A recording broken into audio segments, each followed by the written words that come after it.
Hello students of class 10th math बच्चे।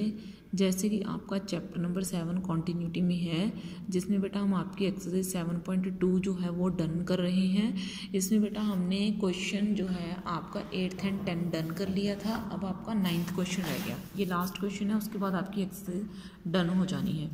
इसमें क्या है, find the coordinates of the points. मुझे उन पॉइंट्स के कोऑर्डिनेट्स बताने हैं जो एक लाइन को जो इन दोनों पॉइंट से मिलकर बनी है उसको 4 इक्वल पार्ट्स में डिवाइड करते हैं।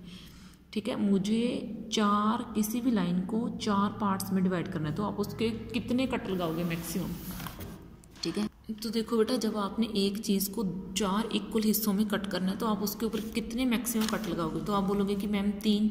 ठीक है, एक कट बिल्कुल बीच में लगाएंगे हम, एक यहाँ पे लगाएंगे, एक यहाँ पे लगाएंगे।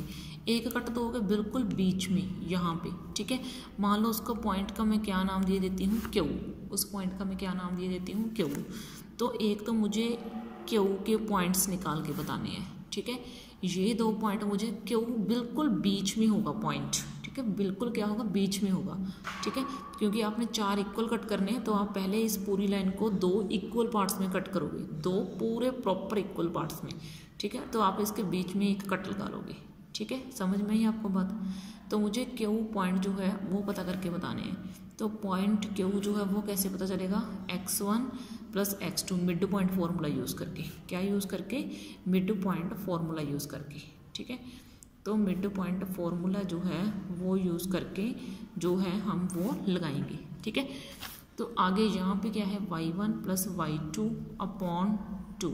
ठीक है, तो x1 कितना है, -2, और x2 ये क्योंकि अब मैंने पूरा चैप्टर करवा दिया तो आपको इतने से पॉइंट्स आते होंगे, तो -2 प्लस 8 अपॉन 2। ठीक है, तो ये पॉइंट मेरे पास कितना निकल गया है, 0। दिस इज 6/2 विच इज़ 3, यानी कि 0,3। तो ये मेरा पॉइंट जो है वो क्यों निकल के आ गया। अब उसने बोला 4 इक्वल पार्ट होने चाहिए, तो रेशियो भी तो चारों की इक्वल होगी। अगर आपको इक्वल वर्ड यूज़ करा गया ना तो आपने रेशियो इक्वल लेनी होती है, तब आपको रेशियो गिवन नहीं होगी। मैं इस क्वेश्चन को 3 पार्ट्स में डिवाइड करूँगी। फर्स्ट पार्ट मैंने डन कर दिया। अब सेकंड पार्ट में देखो क्या करना है। अब सेकंड पार्ट में सबसे पहले तो मैंने ये फिगर ही दोबारा बना दी। ठीक है, यहाँ पे ए बना दिया, यहाँ पे बी बना दिया। ए को नाम दिया -2, -2 का, और बी को नाम दिया 2,8 का। ठीक है, ए को क्या नाम दिया, -2, -2 का, एंड बी को नाम दिया 2,8 का। तो अब मैंने इस पॉइंट का नाम मान लो आर रख दिया, इस पॉइंट का नाम मैंने मान लो एस रख दिया। अब मैं आर पता करना चाहती हूँ, आर यानी कि ये वाला पॉइंट पता करना चाहती हूँ। तो कैसे पता चलेगा, ए आर यानी कि ए आर रेशो कितनी है आपकी, इतनी सी, ये 1 है। तो पीछे वाली रेशियो पता है आपकी कैसे निकलेगी, आर से लेके बी तक की, वो इन सभी को ऐड करके निकलेगी, यानी कि 3। ठीक है, तब इसको मैंने इसके ऊपर अप्लाई कर देना है सेक्शन फार्मूला। ठीक है, सेक्शन फार्मूला बहुत इजी है। अब मैं आपको वो वाला पॉइंट तो फार्मूला तो बताने नहीं वाली। ठीक है, फार्मूला नहीं, सॉरी, मतलब सेक्शन फार्मूला होता क्या, अब ये मैं आपको दोबारा से समझाने नहीं वाली। ठीक है, तो क्योंकि अब पूरा चैप्टर डन होने पे आया है तो आपको ये तो पता ही होना चाहिए। प्रीवियस वीडियोस को देख लो, पता चल जाएगा। ठीक है, तो अब देखो बेटा, एम मेरे पास कौन सी चीज़ होती है, ये, एन कौन सी चीज़ होती है, ये। ठीक है, तो फॉर्मूला तो मैं सीधा अप्लाई कर रही हूँ, यानी कि 1 × 2, इधर से उठाना होता है पॉइंट x2, y2, ये वाला x1, y1 होता है। आपने कुछ नहीं करना, वैल्यूज़ उठानी है, इसके अंदर डाल देनी है। 3 × विच इज़ -2, और नीचे क्या आ जाएगा आपका 1 + 3, और इधर क्या आ जाएगा 1 × 8 विच इज़ 3 × -2, और नीचे क्या आ जाएगा आपका 1 + 3। ठीक है, तो ये क्या आ जाएगा आपका 3, ये क्या आ जाएगा 6, ये क्या आ जाएगा 4, तो इधर क्या आ जाएगा 8, ये 6, ये 4। ठीक है, तो ये क्या आ जाएगा -3/4, और ये क्या आ जाएगा 4/4, तो ये आपका कट करके क्या आ जाएगा 1। ठीक है, मतलब सॉरी 2/4, 1/2, तो ये आपके इसके पॉइंट आ जाएंगे। ठीक है, तो ये मैंने सेकंड पार्ट कर दिया। ठीक है, मतलब अगर थोड़ी बहुत माइनस प्लस की गलती होती है तो आप खुद देख सकते हो, इतना मुझे नहीं लगता कि आपको नॉलेज नहीं होगी प्लस और माइनस की। ठीक है, तो अब मैंने सेकंड पार्ट जो है वो डन कर दिया है, जिसमें मैंने पॉइंट आर के कोऑर्डिनेट्स भी आपको निकाल के दे दिए हैं। अब पॉइंट थर्ड की तरफ बढ़ते हैं हम।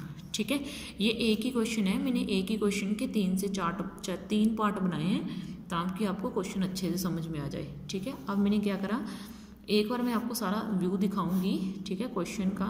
तो जो ए पॉइंट है इसके ऊपर मैंने नाम डाला -2, -2। जो आपका बी पॉइंट है इसका नाम डाला 2, 8। ठीक है, तो अब मुझे क्या करना है, अब मुझे ये पॉइंट क्यू के बाद ये पॉइंट एस से निकाल के बताना है। मुझे कौन सा पॉइंट निकाल के बताना है, अब मुझे पॉइंट जो है वो एस से निकाल के बताना है। ठीक है, मुझे कौन सा पॉइंट निकाल के बताना है, अब मुझे पॉइंट एस से निकाल के बताना है। ठीक है, कि एस पॉइंट जो है वो कैसे निकलेगा।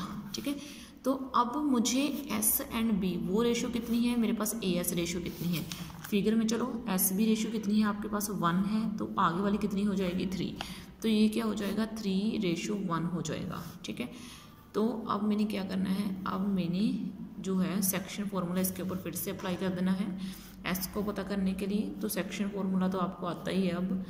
ठीक है, तो मैं फिर भी इसको अच्छे से लिख रही हूँ ताकि आप कोई गलती ना करो। This is n/2, this is n/1 upon m+n। मतलब मैं आपसे कोई भी गलती की उम्मीद नहीं कर रही, इसलिए मैं आपको सारे का सारा खुद करवा रही हूँ। ठीक है, तो ये m है, तो ये n है, यानी कि 3 × 2, 1 × -2 अपॉन 3 + 1। तो उसके बाद देखो बेटा, वैसे मैं ये पता कर सकती हूँ, यानी कि 3 × 8, 1 × -2, नीचे क्या आ जाएगा 3 + 1। ठीक है, तो ये क्या आ जाएगा आपका 3 × 2 = 6 -2 upon 4 and this is 24 - 2 upon 4। ठीक है, तो ये क्या आ रहा है मेरा 4/4 विच इज़ 22/4। अब आप इसको आगे कट कर सकते हो। ठीक है, तो ये मेरा पॉइंट निकल के आ गया 1,11/2। ठीक है, तो ये देखो, ये पूरा कैमरा में इसके ऊपर डाल रही हूँ क्वेश्चन को। ये फर्स्ट पार्ट में क्वेश्चन करा मैंने, जिसमें हमने पॉइंट क्यू पता करा। ये सेकंड पार्ट है जिसमें हमने पॉइंट आर पता करा। फिर उसके बाद ये आपका थर्ड पार्ट है जिसमें हमने पॉइंट एस पता करा। ठीक है, तो इसके साथ ही आज आपकी ये एक्सरसाइज डन हो गई है। ठीक है, ओके बेटा, थैंक यू। नेक्स्ट क्लास में आपका नेक्स्ट चैप्टर जो है हम न्यू स्टार्ट करेंगे। थैंक यू बच्चे।